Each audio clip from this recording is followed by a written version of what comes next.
welcome back to the Claim Your Right podcast for the Mama Writer Wannabe, where we grant ourselves permission to put down perfection and pick up the pen. I believe that writers are born to write, even busy mamas whose daily commute is riding the hot mess express. My belief is firmly rooted in the eternal truth written on every writer's soul, that the simple act of writing can be healing, transforming, and liberating. Simply by you sitting down and writing, I believe you can change yourself, your family, your community, and maybe even the world. I also believe that embracing your passion and living your life with purpose is one of the best examples you can give to your children. In this podcast, you will find writing hacks, tips and tricks, coaching and mentorship, goal setting and accountability, a space for the writer in you to flourish, and an opportunity to discover the freedom, both personal and financial, that is rightfully yours.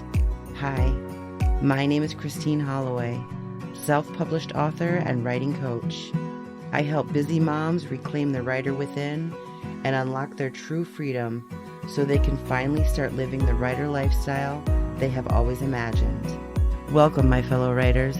Let's dive in.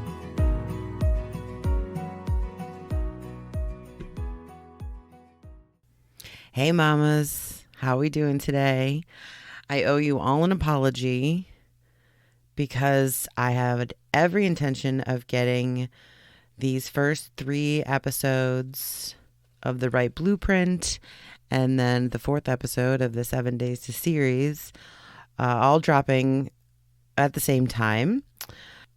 But I learned a little lesson, and it's one I want to share with you. And that is that even though we need to put down perfection, we cannot accept unintelligible chaos. So the recordings I did of the Write Blueprint and the 7 Days to series ended up being confusing and so hard to follow. And no matter how much I edited it, it just seemed to be more and more confusing. So I took a step back and got a plan. So we're going to move on with that. But that's just what I wanted to say. Even though I'm telling you, perfection is a lie, right? But it's still got to be quality. I mean, it's still got to be, you got to put the effort in. It can't just be a manuscript that you don't even spell check and expect everyone's going to rave about it. I don't know. Maybe that's the new art form. But I do not recommend it. So this is the re-recorded version of the Write Blueprint. I'm going to break it down into 3 separate episodes, so it'll be easier for you to refer back. And if there's something you don't want to listen to, you don't have to worry about it. And I am going to use the series that I wrote as an example. The series that I wrote over 2020, the quarantine series, is going to be my example, which was one of the problems I was having in the episodes that you won't hear. The confusion was I wasn't naming things and I was trying to be vague. And so I'm just going to use my example. If you don't like clean and wholesome historical Western romance, that's okay. You'll just get an idea for my example, a concrete example for the Write Blueprint, which is, as I mentioned in the last episode, it's like a series Bible. We're going to start out with pre-writing. So pre-writing in the Write Blueprint is going to have 3 different elements. You're going to want to put in the must include elements. This is everything that you absolutely want in your book. Even if you don't know where a character fits in, even if you don't know where a scene fits in, you know that you want this in this story. you're going to want to put down the maybe elements. This is maybe there's a character that I've been thinking about, but is he or she really going to fit in to this specific story? Does he need to be in book 2? Does he need to be in a whole nother series? Go ahead and put him down in the maybe elements. The third, of course, is the no way. Like, there's no way this is going in my book. I already know it. And I wouldn't spend too much time on this, and some writers might find this redundant, but if you're having difficulty in the focus part, this exercise can really help with clarity, because if you can put down concretely what you do not want in your story, it can kind of help you flush out where you want your story to go and the elements that you do want to include. And then in pre-writing, so there's a couple different methods to do pre-writing. Now, I've already talked about me. I do a lot of pre-writing in my head. I have always done it that way. Part of that was because, I like to keep the ideas in my brain safe where I don't have to show them to anybody.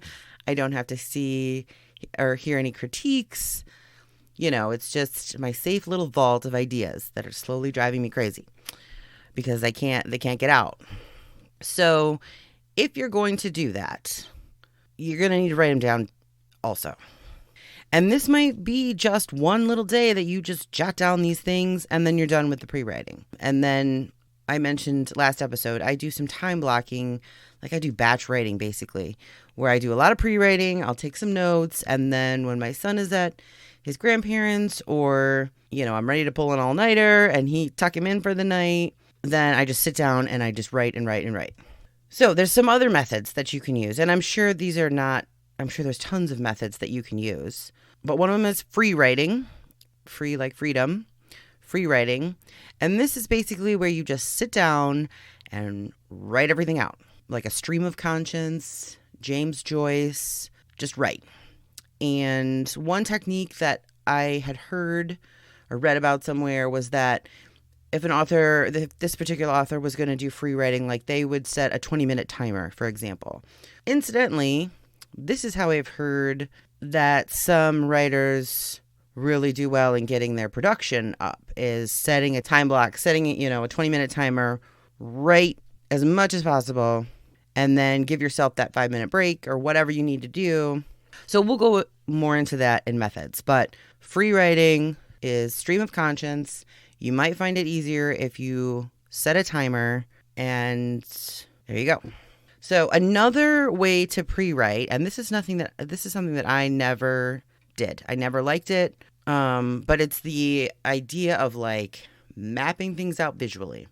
So in my mind, like brainstorming, idea mapping, we used to do this when I was in school. You'd take like the big cloud bubble in the middle, and then you'd have like little cloud bubbles with lines connecting. So it's a big map. Everything's stemming off from the main bubble, and there's other little bubbles stemming off from the sub bubbles. Whatever you need to do for visual, that might be effective for you. Like I said, I don't usually do that, but if you've never done it, definitely recommend giving it a shot.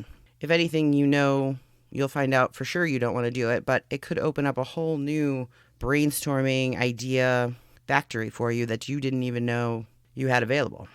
Now, after pre-writing, you get to start mapping out your series. And this is a process that can, again, really help you focus. So you're done with the pre-writing and you have a foundation of what you want your series to look like. So now we start the series mapping. So the first element in the series mapping is the series title. Now, you do not need to have the title in these beginning stages. If you do have a title, I would definitely look at it as a working title. So for example, my series title is the Brides of Lilac Grove series. More than likely, if you're writing a series, your series title is going to become the subtitle for your individual books. So my first book Scars of the Heart is the title, and the subtitle is Brides of Lilac Grove, Book 1. Another example is C.S. Lewis. His Chronicles of Narnia series is the series title, and The Lion, the Witch, and the Wardrobe is the book title. And I think the second one's Prince Caspian, etc. So, but again, consider this a working title so that you can make changes.